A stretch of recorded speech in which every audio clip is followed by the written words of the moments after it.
रात के करीब 12 बजे का वक्त था। गर्मियों की रातें थीं और मैं अपने कमरे में सो रही थी। अचानक मेरे कमरे के दरवाजे पर दस्तक हुई।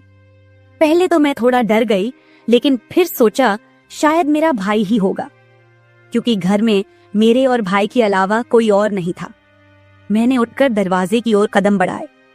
दरवाजा खोलते ही मैंने बाहर झांका, लेकिन वहां कोई नहीं था। मैंने सोचा शायद ये मेरा वहम होगा। मैं वापस बिस्तर पर लेटने लगी। अचानक दरवाजे पर फिर से पहले से भी ज्यादा जोर की दस्तक हुई। मैंने कांपती हुई आवाज में पूछा, कौन है? लेकिन कोई जवाब नहीं आया। डरते हुए मैंने दोबारा दरवाजा खोला और वहां मेरा भाई खड़ा था। उसने मुझसे कहा, क्या हुआ दीदी, इतनी घबराई हुई क्यों लग रही हो? वो मुझे आज कुछ अजीब सी नजरों से देख रहा था। मैंने सोचा शायद मैं ही ज्यादा सोच रही हूँ, लेकिन मुझे क्या पता था कि उस रात कुछ ऐसा होने वाला था जिसने मेरी पूरी जिंदगी को बर्बाद कर दिया, जिसे मैं चाहकर भी कभी भूल नहीं पाई। अब मैं आपको अपनी जिंदगी का वो सच बताने जा रही हूँ जिसे मैंने आज तक सबसे छुपा कर रखा था। यह सच ऐसा है जो मेरी हर रात की नींद और हर दिन का सुकून छीन ले गया। इसे सुनने के बाद शायद आपकी रूह कांप उठेगी। दोस्तों, कहानी सुनने से पहले दिल थाम कर बैठिएगा, क्योंकि कहानी बहुत ही खतरनाक होने वाली है। अगर चैनल पर पहली बार आए हैं तो चैनल को सब्सक्राइब जरूर कर लीजिएगा। तो चलिए कहानी शुरू करते हैं। मेरी उम्र 20 साल हो चुकी थी और मैंने नया नया जवानी की दहलीज पर कदम रखा था। मैं कॉलेज में सेकेंड ईयर की पढ़ाई कर रही थी। उन दिनों गर्मी का मौसम था और हमें कॉलेज से छुट्टियां मिल गई थीं। रोज की तरह आज भी पूरे घर की सफाई करने के बाद मैं अपने बिस्तर पर आराम कर रही थी। थकान से चूर होकर ऐसा लग रहा था जैसे पूरा बदन अकड़ गया हो। मैं अपने बिस्तर पर लेटकर सुकून पाने की कोशिश कर रही थी और हाथों से अपने सिर की मसाज कर रही थी। अचानक मेरा भाई राहुल मेरे कमरे में आया और दरवाजा बंद करके कहने लगा, क्या हुआ दीदी, तबीयत तो ठीक है? मैंने कहा, क्या भाई, मम्मी सारा काम मेरे सर पर डालकर चली जाती हैं। कॉलेज की छुट्टियां क्या हुई, सारे घर की जिम्मेदारी मुझ पर आ गई है। ऊपर से काम वाली बाई भी छुट्टी पर है। मुझसे नहीं होते ये घर के काम। मेरी बात सुनकर वह मेरे पास आकर बैठ गया और कहने लगा, मेरी प्यारी बहन, कोई बात नहीं, मैं अभी तुम्हारे लिए दूध लेकर आता हूँ, उसे पियोगी तो सुकून मिल जाएगा।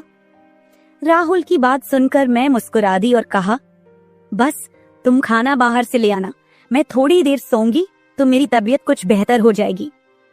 राहुल कमरे से निकल गया। कुछ देर बाद ठंडे दूध के गिलास के साथ वह वापस आया। मुझे उस पर बहुत प्यार आया। दुनिया में बहुत कम ही ऐसे भाई होते हैं जो अपनी बहनों का इतना ख्याल रखते हैं। मैं उसे ढेर सारा आशीर्वाद देने लगी और उसका लाया हुआ दूध पीने लगी। दूध पीने के बाद मैं अपने बिस्तर पर लेट गई।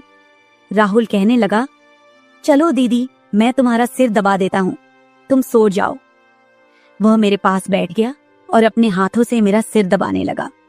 उसके हाथों से मुझे सुकून मिलने लगा और मेरे सर का दर्द भी कम हो गया था। मैं आंखें मूंद कर लेट गई और कुछ ही देर में मैं गहरी नींद सो गई। मुझे कोई भी होश नहीं था कि मैं कितने घंटे तक सोती रही। जब मेरी आंख खुली तो मैंने घड़ी पर टाइम देखा। रात के 9 बज चुके थे। शायद थकावट की वजह से मुझे वक्त का एहसास ही ना हुआ। मम्मी और पापा भी ऑफिस से वापस आ चुके थे। मुझे कुछ भी समझ नहीं आ रहा था और मेरा पूरा शरीर दर्द कर रहा था। मैं बिस्तर से उठकर बाथरूम जाने लगी। तभी मुझे चक्कर आ गए। मुझे ऐसा लग रहा था जैसे सब कुछ घूम रहा हो और अगर दीवार का सहारा नहीं लिया होता तो शायद गिर जाती। खुद को संभालते हुए मैं फ्रेश होकर बाहर आई। देखा कि सभी खाने के टेबल पर बैठे हुए थे और मेरे आने का इंतजार कर रहे थे। मैं जाकर आराम के साथ कुर्सी पर बैठ गई। मेरी हालत काफी खराब हो चुकी थी और थकावट से मेरा पूरा बदन दर्द कर रहा था। राहुल ने देखा कि मैं थकी हुई हूँ तो तुरंत मम्मी से कहने लगा, मम्मी देखिए, अंजलि दीदी पर काम का बोझ थोड़ा कम डाला करे। अरे, अगर काम वाली नहीं आ रही तो उसकी जगह किसी और को रख ले। यह बेचारी सारा दिन काम करके थक जाती है। देखें तो इसकी रंगत भी पीली पड़ चुकी है। वाकई में मेरी हालत दिन ब दिन खराब होती जा रही थी। मम्मी और पापा दोनों ही काम करते थे, क्योंकि सिर्फ पापा की जॉब से घर का खर्चा चलना मुश्किल था। साथ ही हमारी पढ़ाई का खर्च भी काफी था, इसलिए मम्मी भी उसी कंपनी में काम करती थी जहां पापा। हम दोनों भाई बहन कॉलेज जाते थे, लेकिन गर्मी के मौसम में छुट्टियां होने की वजह से घर पर ही थे। मैंने एक बात नोटिस की थी कि पिछले कुछ हफ्तों से राहुल मेरे कुछ ज्यादा ही करीब होने लगा था। जब से मुझे कॉलेज से छुट्टियां मिली थीं, तब से वह मेरा कुछ ज्यादा ही ख्याल रखने लगा था। अगर मैं घर का कोई काम करती तो वह आकर मदद करने लगता। कभी कभी काम करते वक्त मुझे थकावट महसूस होती तो वह मुझे आराम से बिठाकर मेरा सिर दबा देता। जब मैं उसे मना करती तो वह हंसते हुए कहता, नहीं दीदी, तुम बहुत काम करती हो, अब मेरा हक बनता है कि तुम्हें सुकून दो। मैं उसे रोक नहीं पाती और चुपचाप लेटी रहती। लेकिन एक रात जो हुआ, उससे मेरे होश उड़ गए थे। क्या राहुल कभी ऐसा कर सकता था? मैं अपने कमरे में सो रही थी। आधी रात के करीब मुझे महसूस हुआ कि जैसे कोई मेरे कमरे में आकर खड़ा हो गया हो। धीरे धीरे वह बिस्तर के पास आ रहा हो और मैं सोते हुए भी महसूस कर सकती थी कि कुछ अजीब हो रहा है। मुझे तुरंत झटका सा लगा और मैंने आंखें खोल दी। कमरा पूरी तरह से अंधेरे में डूबा हुआ था और जब मैंने उठकर देखा तो अंदर कोई नहीं था। बस कमरे का दरवाजा थोड़ा सा खुला हुआ था और मुझे याद था कि मैं हमेशा सोने से पहले दरवाजा बंद करके सोती थी। तो फिर वह कैसे खुला था? मैं चुपचाप उठकर दरवाजे को लॉक करने लगी। फिर से बिस्तर पर जाकर सोने की कोशिश की, लेकिन जैसे ही मेरी आंखें बंद हुईं, मुझे फिर से कुछ कदमों की आहट सुनाई दी, जैसे कोई बिस्तर के पास आकर बैठा हो। और फिर मुझे लगा जैसे कोई मेरे पास आकर अपना हाथ बढ़ा रहा हो। मैंने पलटकर देखा, लेकिन कोई नहीं था। मेरी धड़कन तेज हो गई थी और मुझे घबराहट होने लगी थी। मैंने घबराते हुए कमरे की लाइट ऑन की और दरवाजा खोलकर बाहर झांका, लेकिन वहां कोई नहीं था। आज से पहले ऐसा कभी नहीं हुआ था जो अब हो रहा था। मुझे प्यास लगी तो मैं कमरे का दरवाजा खोलकर बाहर निकली। उसी वक्त राहुल भी अपने कमरे से बाहर निकला। मुझे देखकर उसने पूछा, क्या बात है, आप अभी तक जाग रही हैं? मैंने जवाब दिया, कुछ नहीं, बस ऐसा महसूस हुआ जैसे कमरे में कोई मौजूद हो। पानी पीकर मैं दोबारा कमरे में आई और पीछे पीछे वह भी आ गया। उसने कहा, आपको डरने की जरूरत नहीं है। अगर आपको डर लग रहा है तो मैं आपके पास सो जाता हूँ। मैंने उसे मना किया, नहीं, तुम्हें परेशान होने की जरूरत नहीं है, जाओ और आराम करो। लेकिन वह जिद करने लगा कि मैं आपको अकेला किसी भी हाल में नहीं छोड़ सकता। आपकी तबीयत खराब हो सकती है, मैं आपको तकलीफ में नहीं देख सकता। आप सो जाएं, मैं यही सो जाता हूँ। आखिरकार उसकी जिद के आगे मुझे झुकना पड़ा। मैं बिस्तर पर लेट गई और उसने भी सोफे पर तकिया रखा और मेरे पास में ही सो गया। लेकिन उस रात मुझे ऐसा महसूस हुआ जैसे कोई मेरी ओर काफी देर तक ध्यान से देखता रहा हो। उसने मेरे बालों को सहलाया, मेरे चेहरे पर उंगलियां फेरी और मैं सो रही थी। अगली सुबह जब मैं उठी तो मेरा मूड बड़ा अजीब था, लेकिन जब मैंने अपने आप पर गौर किया तो मैं हैरान रह गई। शुक्र था कि मैंने अपने आप को दुपट्टे से ढक रखा था। मेरी कमीज बेतरतीब हो चुकी थी। मुझे हैरत हुई क्योंकि आज से पहले मैं कभी इस तरह आराम से नहीं सोई थी। आज मैं बहुत खुश महसूस कर रही थी, न जाने क्या वजह थी। मैंने अपने भाई की तरफ देखा तो वह भी बहुत खुश था।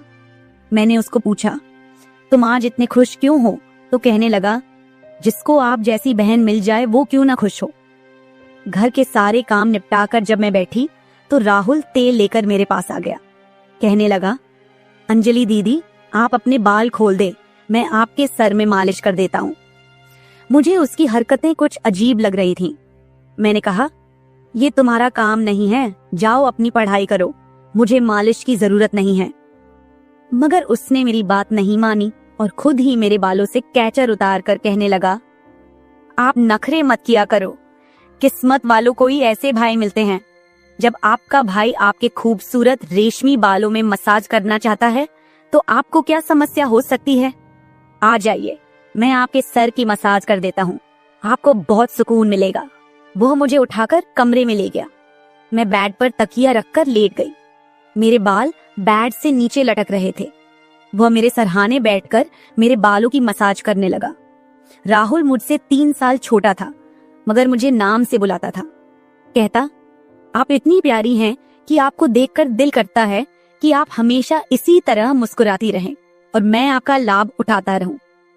वह मेरे सिर की मालिश कर रहा था और उसके हाथों में जैसे जादू था।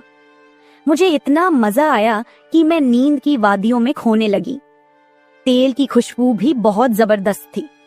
तेल की हल्की हल्की महक कमरे में फैल चुकी थी। मैंने उत्सुकतावश उससे पूछा, ये तेल कौन सा है? उसने मुस्कुराते हुए जवाब दिया, ये एक खास तेल है जो आपकी सुंदर जुल्फों को और भी चमकदार बनाएगा। आपके बालों की खास देखभाल के लिए ही लाया हूँ। उसकी बातें मुझे बहुत अजीब सी लग रही थी। मैं समझ नहीं पाती थी कि वह किस तरीके से बात कर रहा है। मालिश के दौरान कब मुझे नींद आ गई, पता ही नहीं चला। कुछ समय बाद जब मेरी आंख खुली तो मेरे पूरे बदन में भारीपन महसूस हो रहा था। ऐसा लगा रहा था जैसे किसी ने मुझ पर बहुत ज्यादा वजन रख दिया हो।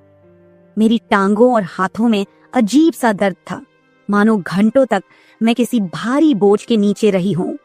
पूरे बदन में दर्द सरायत कर रहा था।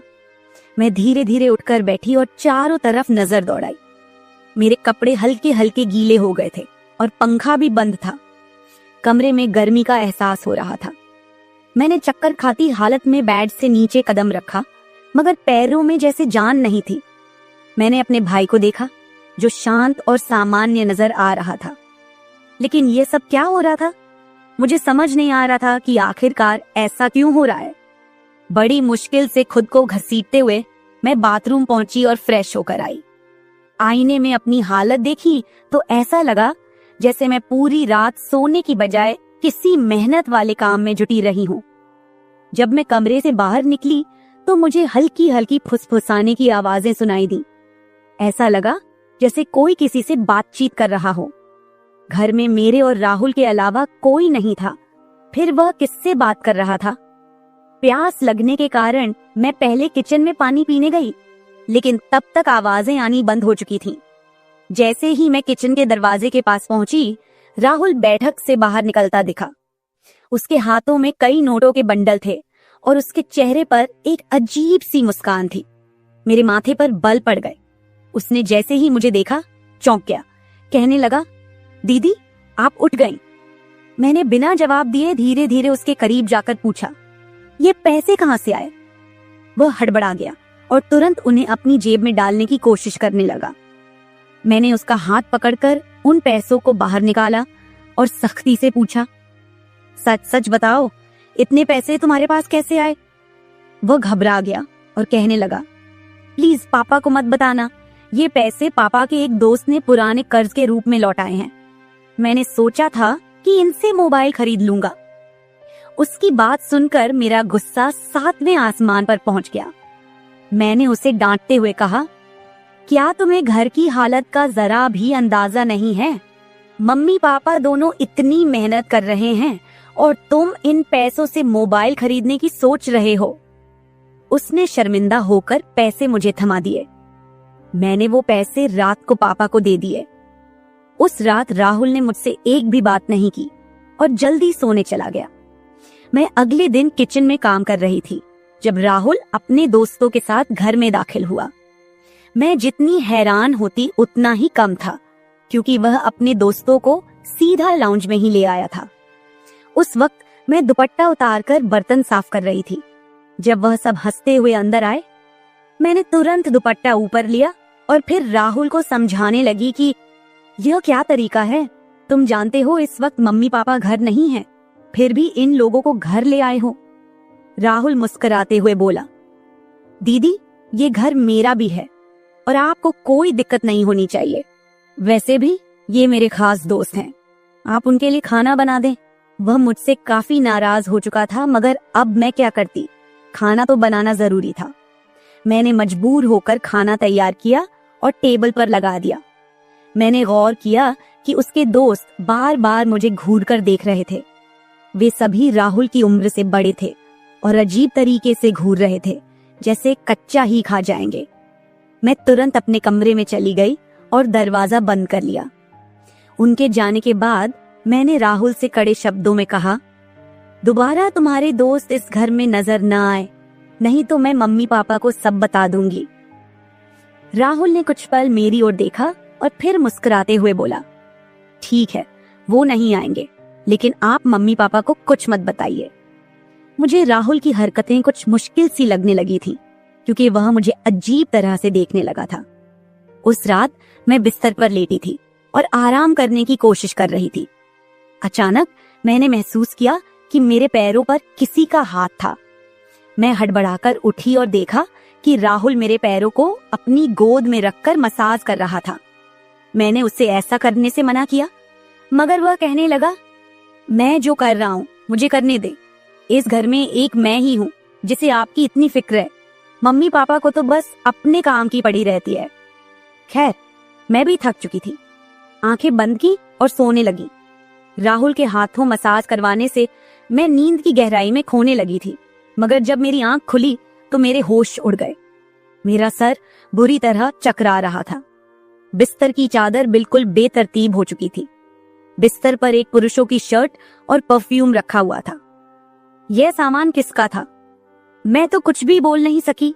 सर में इतनी तेज दर्द था कि मैं दोबारा बिस्तर पर गिर गई, जैसे मैं पूरी तरह होश में नहीं थी। मुझे अब समझ में आने लगा था कि जब भी मेरा भाई उस तेल से मेरे सर की मसाज करता था तो मुझे इतनी गहरी नींद क्यों आ जाती थी। मुझे पास में किसी की फुसफुसाहट सुनाई दे रही थी, मगर कौन बोल रहा था यह मैं पहचान नहीं सकी। मुझे तो बस राहुल की आवाज सुनाई दे रही थी। ऐसा लग रहा था जैसे वह मेरे कमरे में मौजूद हो और मुझे उठाने की कोशिश कर रहा हो, लेकिन मैं कुछ भी साफ नहीं देख पा रही थी। कुछ देर बाद जब मेरी आंख खुली तो सारा दृश्य मेरी नजरों के सामने घूमने लगा। मैंने सबसे पहले बेड की तरफ देखा, जहां शर्ट और परफ्यूम पड़े थे, मगर अब वहां कुछ भी नहीं था। आज फिर मेरी हालत बड़ी अजीब थी। मैं बच्ची तो नहीं थी जो ये सब कुछ समझ ना पाती। घर में मेरे और राहुल के अलावा और कोई नहीं था। फिर मेरे सोने के बाद ऐसा क्या होता था कि मेरा पूरा शरीर पानी से नहला दिया गया हो? सिर्फ इतना ही नहीं, मेरा शरीर दर्द से चूर था और रंगत भी बिल्कुल पीली हो चुकी थी। दिन ब दिन मैं कमजोर होती जा रही थी।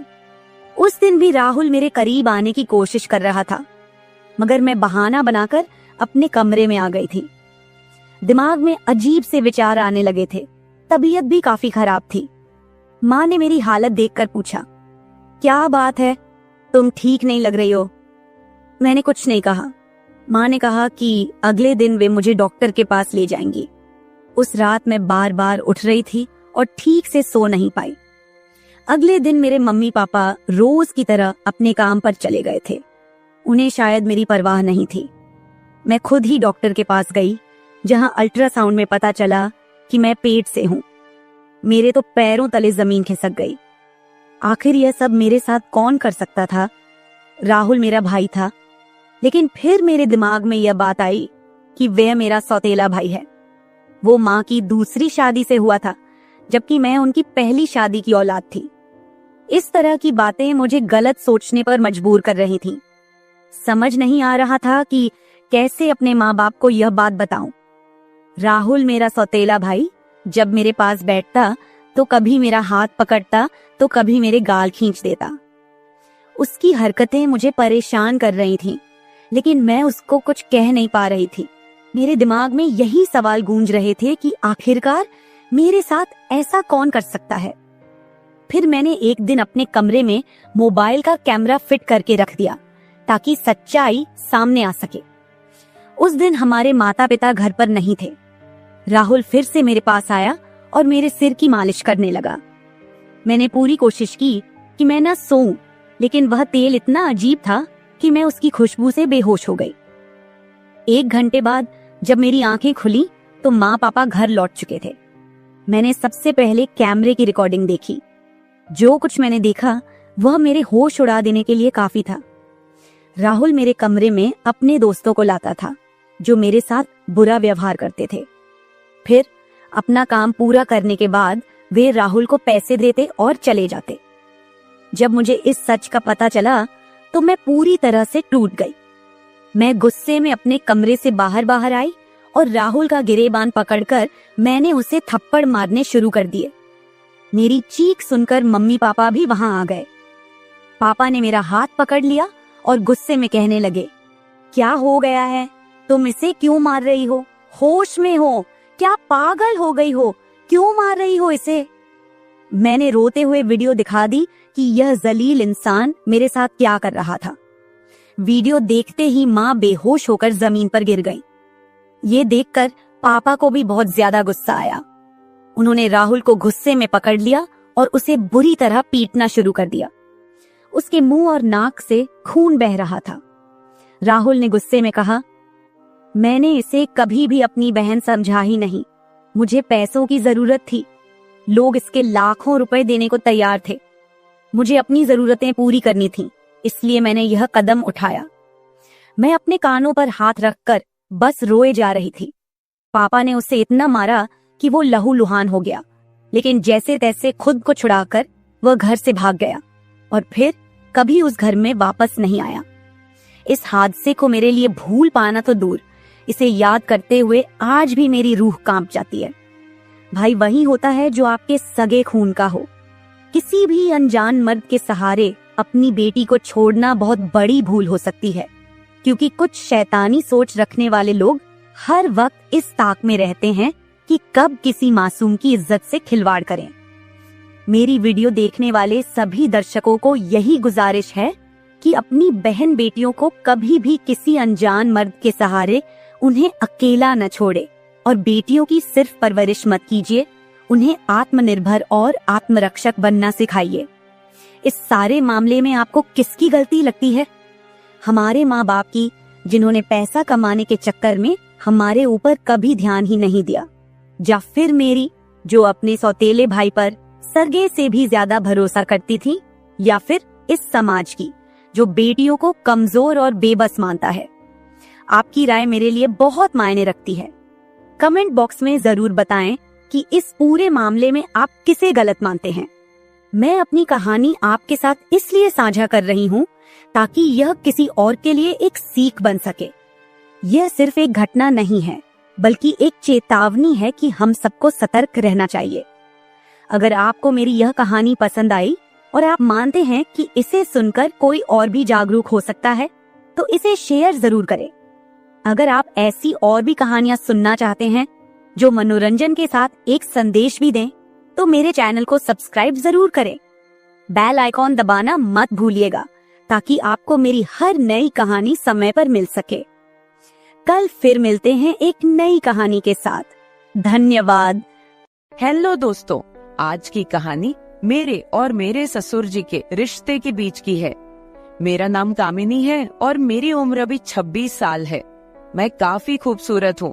मैंने अपनी बॉडी को पूरा फिट रखा हुआ है क्योंकि मैं रोजाना एक्सरसाइज करती हूँ। मेरी शादी को 7 साल हो चुके हैं।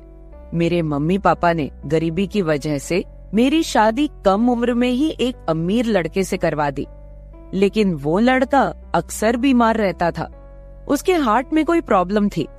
मैं अपनी शादी से ज्यादा खुश नहीं थी, पर मेरे पति मुझसे बहुत ज्यादा प्यार करते थे। अब मेरी शादी को 2 साल हो चुके थे, लेकिन अभी तक कोई भी बच्चा नहीं हुआ था। हमारे घर में मैं, मेरे पति और ससुर जी थे। हम तीनों ही बहुत प्यार से रहते थे। मेरे ससुर जी की उम्र 45 से 50 साल की होगी, लेकिन वो काफी जवान दिखते हैं क्योंकि उन्होंने अपने शरीर को पूरा फिट रखा हुआ है। फिर एक दिन मेरे पति की तबीयत ज्यादा खराब हो गई और उनकी मृत्यु हो गई। मेरे सामने मानो दुखों का पहाड़ टूट पड़ा हो। अब मैं एक विधवा हो चुकी थी।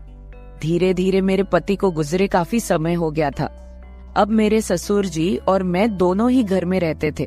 मैं बहुत ही उदास रहने लगी थी, लेकिन मेरे ससुर जी मुझे बहुत समझाते थे कि कामनी, अब जो होना था वो हो गया है, इतनी टेंशन मत लो, तुम भी बीमार हो जाओगी।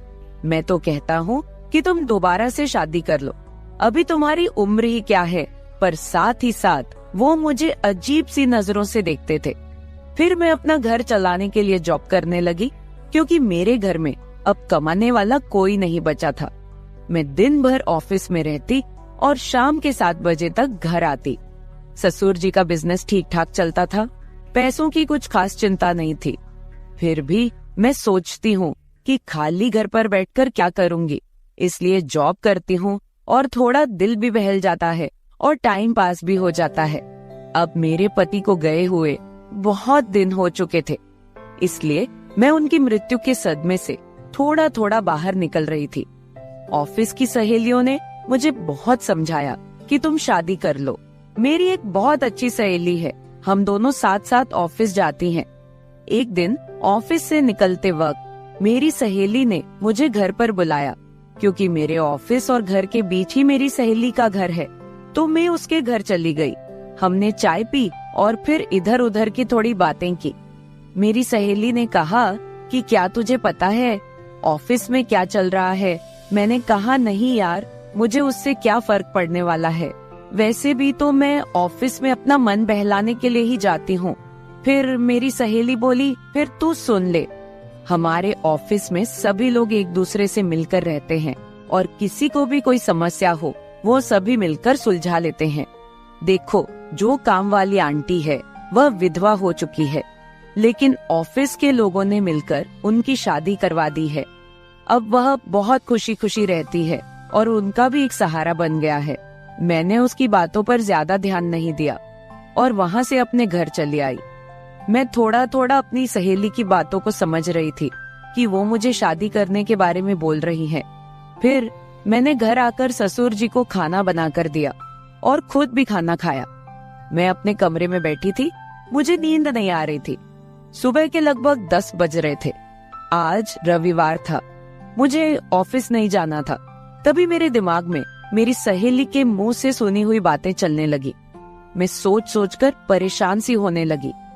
फिर मेरे दिमाग में कुछ आया और मैं अपने ससुर जी के कमरे की ओर चली गई। जब मैं अपने ससुर जी के रूम में गई तो उनके हाथ में एक किताब थी।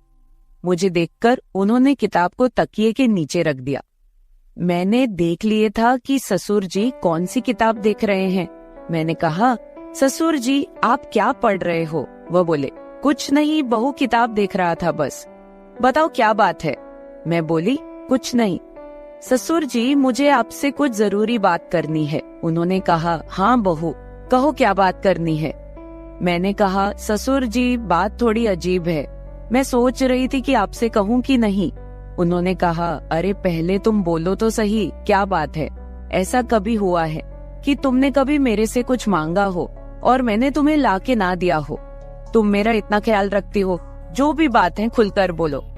फिर मैंने हिम्मत करके ससुर जी को बोला कि अब मेरे पति की मृत्यु को 2 साल होने को आए हैं। उनकी मृत्यु के बाद से मैं बड़ी मुश्किल से सदमे से बाहर आई हूँ। अभी मैं घर से बाहर जाती हूँ तो मुझे बड़ी दिक्कत होती है। आपको तो पता ही है कि विधवा औरत की तरफ लोग कैसी नजरों से देखते हैं और उसके बारे में लोग कैसी सोच रखते हैं। आपने मुझे बहुत बार बोला है कि तुम शादी कर लो। मैं चाहती हूँ कि आप मेरे लिए एक पति की खोज करो, क्योंकि अकेले मेरी जिंदगी मुझसे नहीं निकाली जा रही। मैं भी चाहती हूँ कि मेरा भी कोई जीवन साथी हो जो मेरे सुख दुख की बात करे और मुझे बहुत ज्यादा प्यार करे। आपको पता है, एक औरत की कई जरूरतें होती हैं जो सिर्फ पति ही पूरी कर सकता है। बाकी आपको पता ही है कि मेरे माँ बाप तो इतने गरीब हैं कि उन्होंने पता नहीं एक बार मेरी शादी कैसे कर्ज उठाकर की है। मैं अब उनको कोई तकलीफ नहीं देना चाहती। अब मेरे लिए तो आप ही सब कुछ हो। मैं बड़ी हिम्मत करके आपसे ये बात कह रही हूँ। मुझे विश्वास है कि आप मेरे लिए कुछ अच्छा ही करोगे। उसके बाद ससुर जी ने मुझे अपने पास बैठा लिया और मेरे साथ कुछ बातें करने लगे और मेरे सुख दुख को बांटने लगे। फिर ससुर जी मुझसे बोले, बहू, जिस चीज की तलाश तुम बाहर से कर रही हो वो चीज तुमको घर में ही मिल सकती है। अगर तुम चाहो तो मैं तुम्हारी सभी जरूरतों को पूरा कर सकता हूँ। ससुर जी की बात सुनकर तो मेरे होश ही उड़ गए। मैंने बोला, ससुर जी, मैं तो आपकी बेटी सामान हूँ, आप ये सब कैसे सोच सकते हैं? ससुर जी बोले, देखो बहू, तुम्हें पता है तुम्हारी सासू माँ की मृत्यु के बाद से मैं अकेला ही जिंदगी बीता रहा हूँ। और जब से तुम्हारे पति की मृत्यु हुई है तुम भी अकेले जिंदगी बिता रही हो। अगर तुम्हारा इरादा हो तो हम दोनों का अकेलापन दूर हो जाएगा और हम दोनों एक दूसरे के सहारे जिंदगी बिता लेंगे और बाहर किसी को कुछ भी पता नहीं चलेगा। बाकी मेरे जाने के बाद ये सारी प्रॉपर्टी भी तो तुम्हारी ही है और इस प्रॉपर्टी को संभालने वाला भी तो कोई चाहिए। बाकी लोगों की टेंशन मत लो, वो तो जब तुम विधवा की जिंदगी जी रही हो तब भी बातें करते थे और अब भी बातें करेंगे। सच कहूँ तो बहू, मैं तो उसी वक्त तेरा दीवाना हो गया था जब मैंने तुम्हें पहली बार देखा था। फिर मैंने ससुर जी को बोला कि मैं सोचकर बताती हूँ। अगली सुबह मैं उठी और खाना बनाने लगी। अगले दिन मैं ऑफिस नहीं गई, मैं किचन में खाना पका रही थी। तभी ससुर जी किचन में आए और बोले, बहू आज ऑफिस नहीं जा रही हो क्या? मैंने कहा, नहीं आज नहीं जा रही हूँ, आज मैंने ऑफिस से छुट्टी ले ली है। आप कहीं जाने वाले थे, गए नहीं क्या? वो बोले, नहीं आज मेरी तबीयत ठीक नहीं है, मैंने सोचा कि आज घर रहकर आराम कर लेता हूँ। कुछ देर के बाद घर में कुछ मेहमान आ गए। हम लोग मेहमानों के आदर सत्कार में लग गए। मैंने उनसे हालचाल पूछा और उन लोगों से ढेर सारी बातें की। मेहमान के रूप में मेरे चाचा और चाची जी आए हुए थे। जब मैं मेहमानों से बातें कर रही थी तभी ससुर जी बाहर घूमने चले गए। उनकी आदत है कि जब वह घर पर रहते हैं तो वह खेतों की तरफ घूमने चले जाते हैं। फिर थोड़ी देर के बाद मेरे चाचा चाची भी खाना खाकर चले गए। दोपहर के 1 बजे का समय हो चुका था। मेरे दिमाग में ससुर जी की बातें घूम रही थी। मैं सोच रही थी कि इस अकेलेपन के साथ मैं सारी जिंदगी कैसे बिताऊंगी। मैं ससुर जी के साथ रहूंगी तो हो सकता है कि हमारा कोई बच्चा भी हो जाए। और ससुर जी की बात सही है, उनके जाने के बाद उनकी सारी प्रॉपर्टी भी तो मेरी ही है। मुझे ससुर जी की बातें काफी हद तक सही लग रही थी। फिर मैंने ससुर जी को कॉल किया और बोली, ससुर जी खाना तैयार हो गया है, आकर खाना खा लीजिए। इस पर वह बोले, मैं अभी बाहर हूँ और मुझे थोड़ा टाइम लगेगा। मैंने कहा ठीक है, मैं जरा बाहर जा रही हूँ तो देर शाम तक वापस आऊंगी, क्योंकि मैंने मार्केट शॉपिंग करने के लिए जाना था। फिर मैं मार्केट चली गई और वहाँ से अपने लिए और ससुर जी के लिए कुछ कपड़े खरीद कर लाई। जब मैं घर पहुँची तो शाम के 7 बज चुके थे। ससुर जी अपने कमरे में सो रहे थे। मैंने ससुर जी को उठाया और वो नहाने चले गए। अब चारों तरफ शांति हो चुकी थी। शाम के 8 बज चुके थे। फिर मैं ससुर जी के पास गई और उनको वो सब बातों के लिए हाँ बोल दी जो उन्होंने मुझे कही थी। ससुर जी मेरी हाँ सुनते ही खुश हो गए। फिर मैं उनके साथ, उसके बाद तो आप समझ ही सकते हैं, जो होना था वो हो गया। मैंने ससुर जी को फिर से अपनी ख्वाहिश बताई और ससुर जी ने मेरी ख्वाहिश पूरी कर दी। हम दोनों ने 1 से 2 घंटे तक एक दूसरे से वो सब बातें की और सारा काम किया। इस तरह से हम दोनों ससुर बहू काफी खुशी खुशी पति पत्नी की तरह रहने लगे। अब मुझे किसी भी चीज की दिक्कत नहीं होती, क्योंकि अब मुझे कहीं भी जाना होता है तो मैं ससुर जी के साथ चली जाती हूँ और हम खूब एंजॉय करते हैं। कुछ दिन बीत जाने के बाद ससुर जी बोले, कामिनी अब तुम मेरे बिजनेस के बारे में सारा कुछ समझ लो और खुद सारा बिजनेस संभाल लो। फिर मैंने जॉब छोड़कर ससुर जी का सारा बिजनेस खुद संभाल लिया। अब हम दोनों पति पत्नी के जैसे रहने लगे हैं। मैं ससुर जी की हर बात का ख्याल रखती हूँ और वो भी मेरी हर बात का ख्याल रखते हैं। कुछ देर के बाद हमारे घर बच्चा भी हो गया और हमारी जिंदगी काफी अच्छे से चल रही है।